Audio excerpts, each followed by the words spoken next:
예, 오늘 우리들에게 주시는 하나님의 말씀은 마태복음 4장 1절부터 11절까지의 말씀 계속해서 보겠습니다. 마태복음 4장 1절부터 11절까지의 말씀.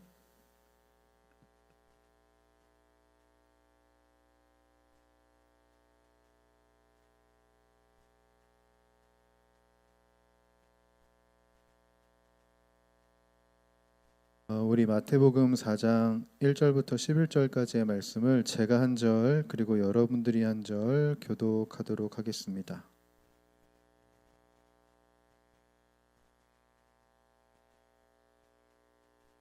그때 그때 예수께서 성령에게 이끌려 마귀에게 시험을 받으러 광야로 가사 시험하는 자가 예수께 나와서 이르되 네가 만일 하나님의 아들이거든 명하여 이 돌들로 떡덩이가 되게 하라.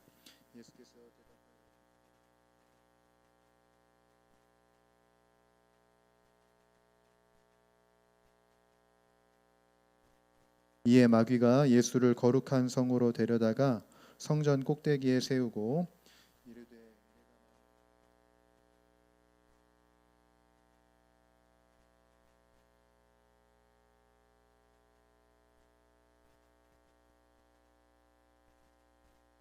예수께서 이르시되 또 기록되었으되 주 너의 하나님을 시험하지 말라 하였느니라 하시니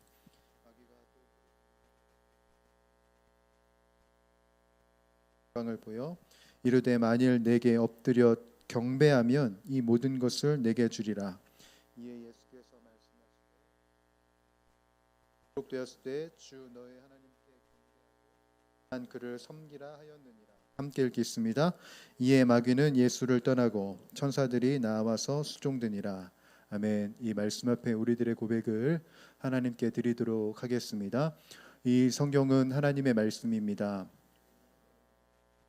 나 자신입니다. 성경이 가졌다면 가진 것입니다. 성경이 할 수 있다면 하는 것입니다. 지금 하나님의 말씀을 들으려고 합니다. 아주 진실하게 고백합니다. 나의 가슴이 활짝 열렸습니다. 저에게 말씀하여 주십시오. 아멘. 이 시간 우리 앞뒤적으로 이렇게 인사하겠습니다. 잘 오셨습니다. 네. 한 번 더 이렇게 인사하죠. 하나님이 지금 이곳에 함께 하십니다. 예, 새 학기가 시작되고 그리고 새 직장, 새 일터 속에서 얼마나 고생이 많으십니까? 여러분 잘 오셨고 하나님의 임재가 있는 이 자리에서 우리들의 삶의 방향성을 다시금 생각해보고 주님의 뜻을 따라서 나아가는 저와 여러분들이 되기를 주님의 이름으로 간절히 축복합니다. 지금으로부터 5년 전쯤 2019년이죠. 2019년에 흥사단 윤리연구센터라는 곳에서 학교마다 이런 설문조사를 했다고 합니다. 아마 이 자리에 그 설문조사에 답해 주신 분이 계실 수도 있을 것 같은데 이런 질문이었어요. 아실 거예요. 10억을 준다면 죄를 짓고 1년간 감옥에 들어가도 괜찮은가? 예, 이런 질문을 각 학교마다 던졌다고 합니다. 그래서 각 교육기관 학생별로 네라고 대답한 학생들을 이제 산출을 한 거예요. 초등학교, 중학교, 고등학교, 대학교에 이르기까지. 자, 초등학생들은 네라고 몇 퍼센트를 대답했냐면 23%가 대답했다고 합니다. 그리고 중학생은 42%, 고등학생은 57%, 대학생 51%. 나는 이제 10억을 주면 죄를 짓고 1년간 깜방에 갈 수 있다. 이렇게 대답을 한 거죠. 그에 대한 이제 댓글이 더 대단했는데요. 이런 댓글이 있었습니다. 1년에 10억이면 안 가는 게 바보 아니냐. 그리고 당장 시켜달라고 말하는 댓글도 있었습니다. 아마 그 댓글을 다루신 분이 여기는 있지 않겠죠? 네. 지금 이 설문조사가 제가 말씀드린 이 설문조사가 현재도 이루어지고 있는지는 잘 모르겠지만 우리가 지금 이 시대의 상황을 생각을 해볼 때, 우리가 이 시대가 흘러가고 있는 이 상황들을 살펴보면 자신의 유익을 위해서 얼마든지 그릇된 방법을 취할 준비가 되어 있는 게 저는 이 시대라고 생각을 합니다. 그 질문의 대답처럼 언제든지 10억인데 뭐 죄짓고 1년 가는 거 뭐 아무렇지도 않지 라고 저도 순간 생각했던 게 예, 그런 시대인 것이죠. 그런데 여러분, 우리가 이 시대를 살면서 여러분들 이제 우리들이 삶을 살면서 기억해야 할 것은 뭐냐면, 사탄은 우리로 하여금 과정을 속이도록 부추긴다는 겁니다. 내 유익만 있으면, 내게 결과만 좋으면 그릇된 방법을 수용해도 괜찮다고 우리들에게 유도한다는 것이에요. 그런 시험이 우리들이 직면하고 있는 유혹들이에요. 그리고 그런 시대적인 상황이 됐고요. 지금 우리들은 이 형편에 놓여져 있다라는 겁니다. 오늘 우리들이 이제 예수님의 세 번째 시험을 보고 있어요. 마지막 시험인데, 오늘은 마귀가 예수님을 데리고 이제 어디로 가냐면 지극히 높은 산으로 데리고 갑니다. 그리고 예수님에게 천하 만국과 그 영광을 보여주면서 구절과 같이 이야기를 하는데요. 이렇게 이야기합니다. 만일 내게 엎드려 경배하면 이 모든 것을 내게 주리라고 이야기를 해요.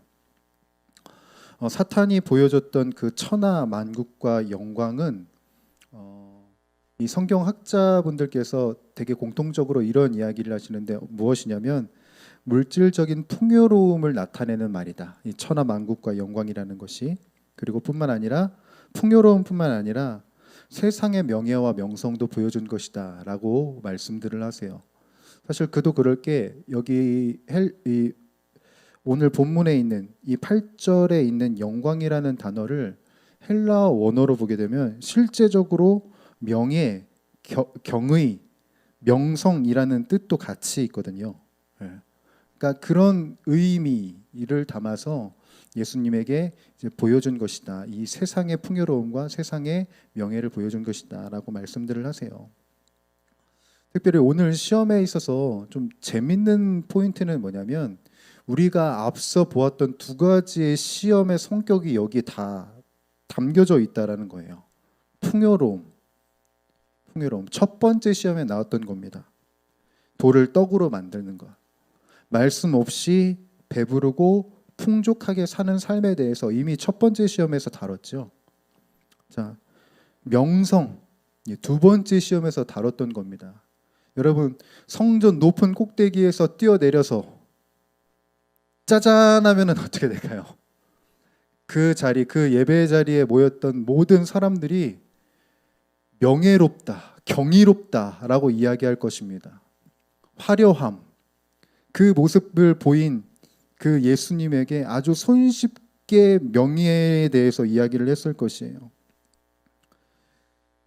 오늘 본문을 보게 되면 이 두 가지, 앞서 본 이 두 가지의 시험에 대해서 한 번 더 구체적으로 높은 산으로 올라가서 예수님에게 보여줬다라는 거예요. 이 본문을 풍요로움과 명예에 대해 다시금 자극하는 시험이라고 볼 수도 있는데, 저는 이 본문에 대해서 사실 신학교 선생님에게 들었던 인사이트가 계속 기억이 납니다. 그래서 그거를 좀 전해드리려고 하는데, 그 교수님이 하신 말씀이 뭐였냐면, 예수님의 이 세 번째 시험이 왜 예수님에게 유혹이 되었을까라는 질문을 던지셨어요. 이게 왜 세 번째 시험이고 왜 이게 유혹거리가 되었을까? 그 이유에 대해서 그 교수님이 본인이 대답하시기로는 예수님이 십자가를 짊어지셔야 하기 때문에 이것이 유혹거리가 된다라고 말씀을 하시더라고요. 자, 여러분, 예수님이 왜 십자가를 짊어지셔야 합니까? 예수님이 왜 십자가를 짊어지셔야 하죠? 하나님의 영광을 드러내기 위해서 그렇습니다. 하나님이 이 세상을 얼마나 사랑하시는지 아들이신 예수님께서 그 십자가를 짊어지셔야 드러나게 되는 거예요. 자, 그런데 예수님이 십자가를 짊어지신다는 의미는 곧 예수님이 뭘 해야 돼요? 돌아가셔야 된다라는 거예요. 당신이 죽으셔야 되는 거죠. 자기 자신이 죽으셔야 하나님의 영광을 드러낼 수 있는 거예요. 이 세 번째 시험이 예수님에게 유혹이 되는 이유는 내가 죽지 않아도 풍요로움과 명예를 가지고 충분히 하나님의 영광을 드러낼 수 있다는 생각을 주기 때문에 유혹거리가 되는 거예요. 내가 굳이 죽지 않아도 이 풍요로움, 이 명예가 있으면 하나님의 영광 드러낼 수 있지 않는가 라는 생각을 부여하기 때문에 그렇죠. 내가 불법과 타협하면, 내가 사탄과 타협하면 하나님의 뜻이 아니라 이 바르지 않은 이 방법 한 번만 타협하면 내게 있는 풍요로움과 내게 있는 명예로 하나님의 영광을 위해서 내가 마음껏 쓸 것이다 라는 생각이 부여가 되는 거예요. 여러분, 실제적으로 예수님께서는 죽음의 문제에 대해서 굉장히 많이 고뇌를 하셨습니다. 우리가 지난번에 누가복음 22장을 다뤘지만 또 기억이 안 나는 표정으로 보고 있어요. 누가복음 22장이 어떤 구절이에요? 예수님께서 십자가에 달려 돌아가시기 전에 겟세마네에서 했던 기도를 담고 있잖아요. 그 기도의 내용이 뭐였어요? 그 기도의 내용은 주님의 원대로 하고 싶다라는 그 고백도 있었지만 그 앞서서 이 잔을 피할 수 있으면 내게 피하게 해달라는 주님의 그 고뇌와 고심과 그 마음이 그 기도에 기록이 되어 있다라는 거예요. 참 하나님이시지만 참 인간이셨기에 죽음의 문제가 예수님에게도 굉장히 쉽지 않았다. 그래서 이 세 번째 시험은 예수님에게 있어서 딱 한 번 과정을 속이면 하나님의 영광을 위해할 수 있다. 결론적으로 내가 하나님의 영광을 위해 할 건데 라는 이 생각을 줄 수 있는 굉장히 치명적인 유혹이었다라는 거예요. 이렇게 방법을 속인 인물이 구약에도 있습니다. 사울 왕인데요. 여러분, 이 성경 지금 본문을 표시를 해두시고 사무엘상으로 한번 가보십시오. 사무엘상 15장 20절에서 23절까지의 말씀인데요. 자, 찾아보세요. PPT에 안 적혀 있어요. 찾아보십시오. 사무엘상 15장 20절에서 23절.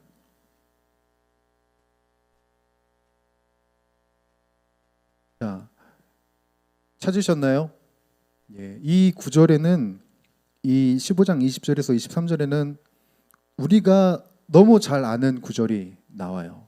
성경을 많이 읽어보고 성경 이야기를 아시는 분들이라면 익숙한 구절이 나옵니다. 자, 20절에서 23절까지 우리 함께 읽어보도록 하겠습니다. 자, 시작. 사울이 사무엘에게 이르되 나는 실로 여호와의 목소리를 청종하여 여호와께서 보내신 길로 가서 아말렉 왕 아각을 끌어왔고 아말렉 사람들을 진멸하였으나 다만 백성이 그 마땅히 멸할 것 중에서 가장 좋은 것으로 길갈에서 당신의 하나님 여호와께 제사하려고 양과 소를 끌어왔나이다 하는지라. 사무엘이 이르되 여호와께서 번제와 다른 제사를 그의 목소리를 청종하는 것을 좋아하심같이 좋아하시겠나이까. 순종이 제사보다 낫고 듣는 것이 순양의 기름보다 나으니 이는 거역하는 것은 점치는 죄와 같고 완고한 것은 사신 우상에게 절하는 죄와 같음이라. 왕이 여호와의 말씀을 버렸으므로 여호와께서도 왕을 버려 왕이 되지 못하게 하셨나이다 하니. 우리들이 잘 아는 구절입니다. 사실 하나님께서 사울 왕에게 명령하신 것은 무엇이었냐면 아말렉이란 족속을 멸절하라는 것이었습니다. 진멸을 하라는 것이었어요. 하나도 남김없이 진멸시키라.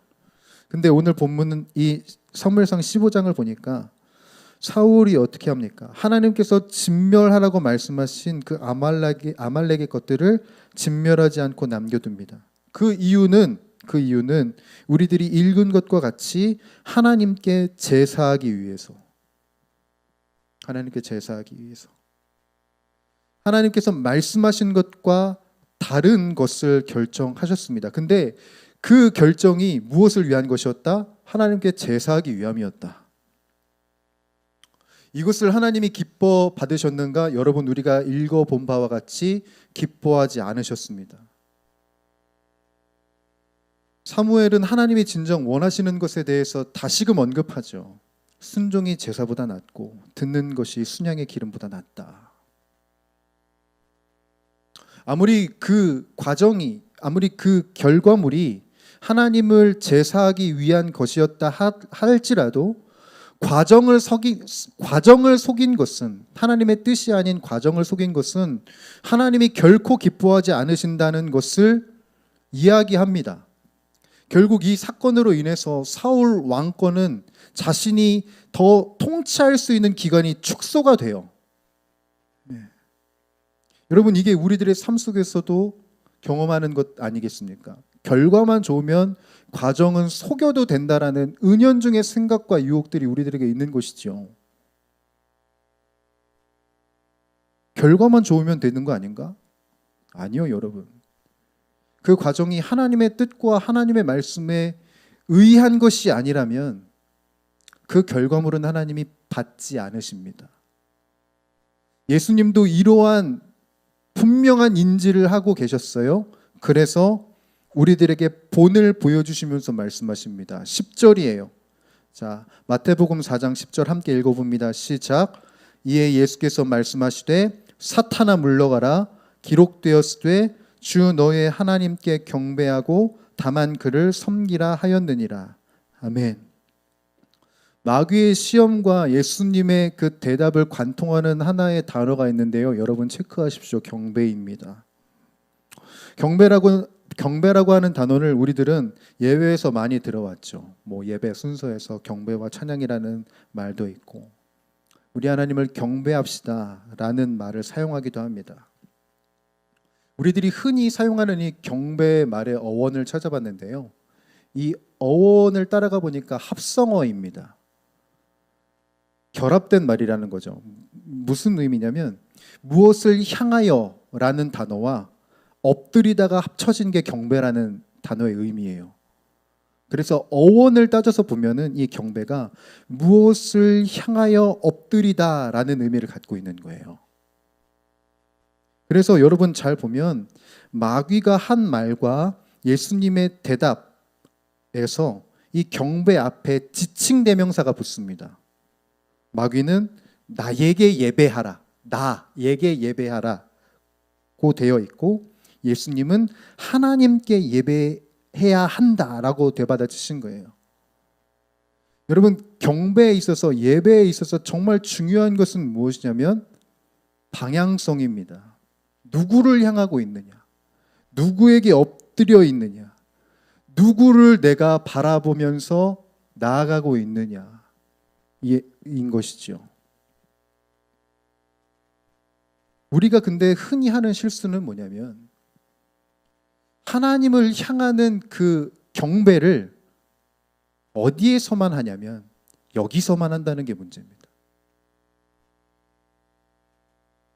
예배 시간에만 하나님을 향하고 우리들의 삶에서는 하나님을 향하지 않습니다. 유혹이 오면 그 유혹을 그대로 붙잡고 죄로 살아가는 게 우리입니다. 하나님께서는 분명히 말씀하신 바가 있고 우리로 하여금 거룩한 백성으로 살아가라 말씀하셨지만 우리들은 늘 과정을 속이는 죄를 범하고 있다는 것이죠. 그래서 실질적으로 예수님께서 말씀하신 경배는 여기에서만 하는 게 아닙니다, 여러분. 여기에서만. 사탄아 물러가라 라고 얘기해야 할, 선포해야 할 장소는 교회만이 아니라 바로 여러분들이 살아가고 있는 현장이고 여러분들이 살아가고 있는 삶의 자리라는 것이에요. 우리들의 예배는 여기에서만 이루어질 것이 아니라 바로 지금 여러분들이 살아가고 있는 그곳도 예배가 돼야 되는 거예요. 예수님은 이것을 명확하게 지적을 하신 겁니다. 이 순간에만 예배하는 게 아니라 지금 우리들이 살아가고 있는 그곳에서도 주님을 향할 수 있어야 된다. 하나님의 사람들은, 신앙인은 어떤 존재냐면 삶의 곳곳에서 방법을 속이고 과정을 속이라고 하는 그 수많은 유혹들 속에서 내 과정과 내 결과물 모든 것을 다 하나님께 맡겨드리고 하나님을 향하는 자가 바로 주님께서 말씀하시는 예배자인 것입니다. 여러분, 우리들은 여러 삶의 자리에 처해요. 여러 삶의 상황에 우리들은 놓여집니다. 그런데 중요한 것은 우리들이 어떤 상황을 맞이했냐, 어떤 상황에 처해 있냐, 그 상황에 대한 인식보다 그 상황 속에서 나는 무엇을 향해야 되는지를 분명하게 인식할 수 있어야 됩니다. 그것이 진정한 예배자입니다. 우리들은 전혀 예상치 못한, 내가 전혀 생각지도 못한 삶의 자리로 갈 수 있습니다. 내가 전혀 원치 않았던 자리로 갈 수도 있어요. 그러면 그 상황 속에서 여러분들 무엇을 하시겠나요? 그 상황 속에서 우리들이 해야 할 것은 주 너의 하나님께 경배하고 다만 그를 섬기는 것입니다. 예수님은 그것을 지금 증명해 내신 거예요. 하나님께서 사랑하시는 자녀의 모습이 바로 이것이다. 우리들은 뭘 증명해야 할까요? 예수님과 같이 바로 그것을 증명해야겠죠. 하나님을 사랑하는 것이 바로 이것이다. 하나님의 사랑을 입은 자가 바로 이것이다. 다다. 그래서 하나님의 자녀됨을 신실하게 이뤄낼 수 있는 사람들이 바로 우리 에바다 공동체가 되기를 간절히 소원하고요. 방법과 과정을 속이기 너무나도 쉬운 이 시대에 주님의 말씀과 거룩을 붙들고 아름답게 살아가는 삶의 모든 시간과 모든 상황들이 주님께 드려질 예배가 되는 저와 여러분들이 되기를 주님의 이름으로 간절히 축복합니다. 기도하겠습니다.